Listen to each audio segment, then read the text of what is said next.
How about UJV? What was your study all about?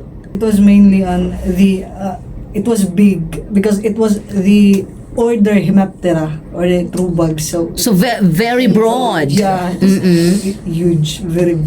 Is that your study during your college years Yeah, or during my undergraduate undergraduate thesis? Okay. Have you published that one or not yet? Not yet, man. I'm still processing. I'm still ongoing editing on the paper, and also we have the experts We will from help. yeah. So on the identification of the specimen. So Sige daw, taga-ida may background. Unsa ang study all about?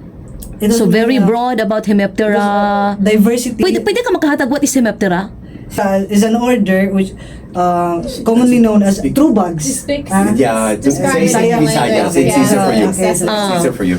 So, ang Hemiptera is commonly known true bugs. So, why it is called true bugs? True meaning tinuod nga yeah, bugs. True nga bugs. Kay, Oo. di ba, ang atong na nahibalaan, is makakita tag uban insekto, minta nay uban nga like makuha na siya ma-generalize nga bugs man na siya like bug, like sa kuan gani sa family sa Coleoptera na ladybug so true bugs means they are true, which mean true is tinuod gyud nga kuha. So unsa imong na-discover ana nga study? Unsa nga mga bugs? So nay kuan Trisi ka family sa Hemiptera ang ako ang nakita. So Pila day ka families ang Hemiptera?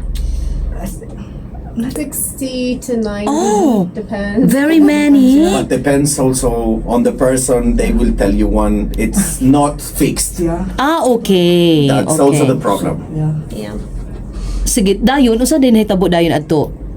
So akong gistudyan is sa northern slopes sa Madkitanglad is ang different ecosystem elevational gradient, which is ang agroecosystem, which mainly katong mga converted areas like safaris nga gi-convert into agricultural lands, then the lower mountain and the upper mountain. So so during sa study, so every station nag-study ko 3 days and 3 nights. 3 days and 3 nights So you stayed in Yeah. Mount for Kitanglad 9 days. for 9 days just for that study alone. Pero wala na siya nasundan. 9 days ka to siya straight. Oh, straight. Okay. Straight. So, Dayon 13 ka species or Family. a family. Yeah. Ang family is different from species, yeah, no? ang So- family is a higher Mas higher siya nga level. higher taxonomic level than Than the species. So, really? family, genus, then the species.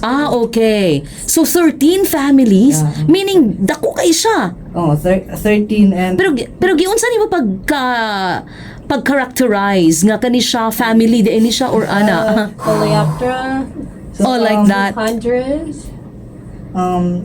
nice mga specific morphological characteristics.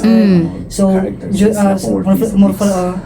morphological characteristics na ang makita lang sa Hemiptera, which is ang example is ang iyang proboscis or the rostrum, which is ang iyang beak, then the pronotum and the scutellum, then and also their wings. So what family they belong. So naagid kay book nga ginabasihan no nga kani Ano lang ma'am, mga published articles, published from, article. different journals, then basa-basa lang yung wala yung mga taxonomic mga keys. So wala yung keys tanan mo na yung problema sa Hemiptera. And You did it alone or you are with your peers? sa study, daghan mi nag-study sa Hemiptera. sa Kitanglad. Sa Kitanglad. So, ako lang ang nag-study og Hemiptera kay during the study lahi-lahi pud mi og topics and species. Okay.